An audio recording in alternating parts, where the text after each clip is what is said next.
بسم اللہ الرحمن الرحیم۔ ایک ظالم جادوگر اور اس کے کیے ہوئے سخت جادو کا حیرت انگیز توڑ۔ ایک شخص اور ان کی بیوی پر کسی جادوگر نے انتہائی سخت جادو کا وار کیا۔ یہ جادوگر اس جادو پر باقاعدہ پہرا بھی دیا کرتا اور کسی عمل کو اس کا توڑ نہ کرنے دیتا۔ اس شخص کی بیوی کے ہاں اول تو حمل ہی نہ ٹھہرتا اور اگر ٹھہر بھی جاتا تو حمل ضائع ہو جاتا۔ اگر کسی طریقے سے 9 ماہ پورے بھی ہوتے تو بچے کی پیدائش مردہ حالت میں ہوتی۔ یہ شخص انتہائی باکردار اور 5 وقت کا نمازی شخص تھا اور بچوں کو مسجد میں قرآن پاک بھی پڑھایا کرتا تھا۔ بہت علاج کروائے، بہت بڑے بڑے عمل بلوائے اور علاج کروایا، ایری چوٹی کا زور لگا دیا مگر نتیجہ کچھ بھی نہ نکلتا۔ ایک دن ایک انتہائی درویش با عمل عالم اور عامل کے پاس جانا ہوا۔ یہ صاحب اپنے استخارہ کے لیے مشہور تھے اور ان کا استخارہ صرف 1 منٹ کا ہوا کرتا تھا۔ 1 منٹ میں سارا راز کھول کر رکھ دیتے تھے۔ اللہ نے انہیں بہت عطا کیا تھا۔ ان کو اب یہ پریشانی لے کر ان کی خدمت میں حاضر ہوئے۔ مولوی صاحب نے بتایا کہ یہ کسی عام جادوگر کا وار نہیں بلکہ یہ تو کسی خبیث العین جادو کے دنیا کے انتہائی غلیظ اور ماہر جادوگر کا وار ہے۔ یہ میرے بس سے باہر ہے، میں اس عمر میں اتنی سخت محنت نہیں کر سکتا، اس کا توڑ بھی کوئی خبیث العین ہی کر سکتا ہے۔ یہ صاحب چونکہ مجبور تھا اس لیے پوچھنے لگے کہ کچھ تو حل ہوگا۔ مولوی صاحب فرمانے لگے کہ سندھ کے فلاں علاقے میں فلاں جگہ پر ایک گاؤں کے باہر ایک خبیث العین نے انہی دنوں میں ڈیرا لگایا ہے، تو فوراً اس کے پاس چلا جا۔ اب کیا ہوتا ہے، یہ صاحب فوراً سندھ روانہ ہو گیا اور جیسے ہی اس گاؤں کے باہر پہنچے تو دور سے ایک تختہ الگاؤ لگا ہوا دکھائی دیا۔ انہوں نے بزرگوں کی بتائی ہوئی نشانی دیکھ کر اس کی طرف بڑھنا شروع کیا۔ دور سے دیکھتے ہیں کہ ایک آدمی آپ کے پاس بیٹھا ہوا ہے اور ارد گرد اس کے ماننے والوں کا جمگٹھا ہے۔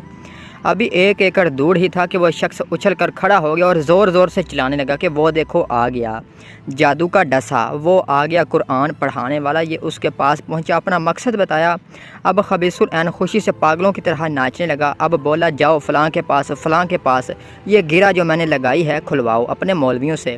غرض اس نے مولوی صاحبان کے ساتھ ساتھ اس صاحب کو بھی برا بلا کہا۔ اب بڑے بڑے خدائی کے دعوے بھی کیے اور جادو توڑنے سے انکار بھی کر دیا۔ یہ صاحب واپس آئے اور اپنے رب کو پکارا کہ یا اللہ، یہ بھی مخلوق ہے، تو چاہے تو کیا نہیں ہو سکتا۔ یہ ظالم مجھ پر غالب آ گئے ہیں اور ظلم کرنے سے باز نہیں آ رہے۔ اور رو رو کر اللہ کے حضور التجا کی اچانک دل میں خیال آیا کہ جادو کا توڑ تو آقا کریم صلی اللہ علیہ وآلہ وسلم نے موضوعین سے کیا تھا۔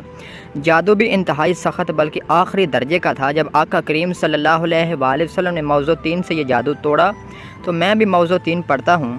اب انہوں نے اللہ کا نام لیا اور اسی راہ سے باوضو ہو کر مسجد میں جا کر موضوعین اس جادو کے توڑ کی نیت سے پڑھنی شروع کر دی۔ یہ پوری رات پڑھتے رہے اور وقتاً فوقتاً دن کا کام بھی چلتا رہا۔ ہر وقت باوضو رہنے لگے۔ غالباً 6 دن رات کے وقت ان کو اونگ آئے گی اور اچانک خون کی پوری بالٹی ان کے اوپر جسم کے کسی نے گرا دی۔ یہ بہت پریشان ہوئے، اٹھے، مسجد کے ساتھ ہی کنواں تھا، وہاں نہا کر کپڑے بھی پاک کیے، مسجد بھی دھوئی۔ اب سوچا بیوی کی بھی خبر لوں۔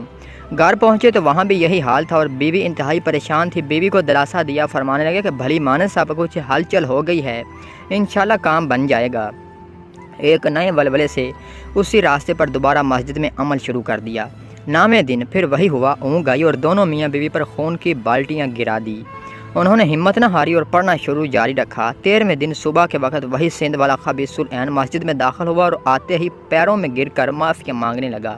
ان صاحب نے ان کو بولا کہ تو مجھ سے کیوں معافی مانگ رہا ہے؟ کہنے لگا کہ اللہ کے واسطے مجھے معاف کر دیجئے، پھر بتاؤں گا۔ انہوں نے معاف کر دی اور وجہ پوچھی۔ کہنے لگا آپ میاں بیوی پر جادو میں نے ہی کیا تھا۔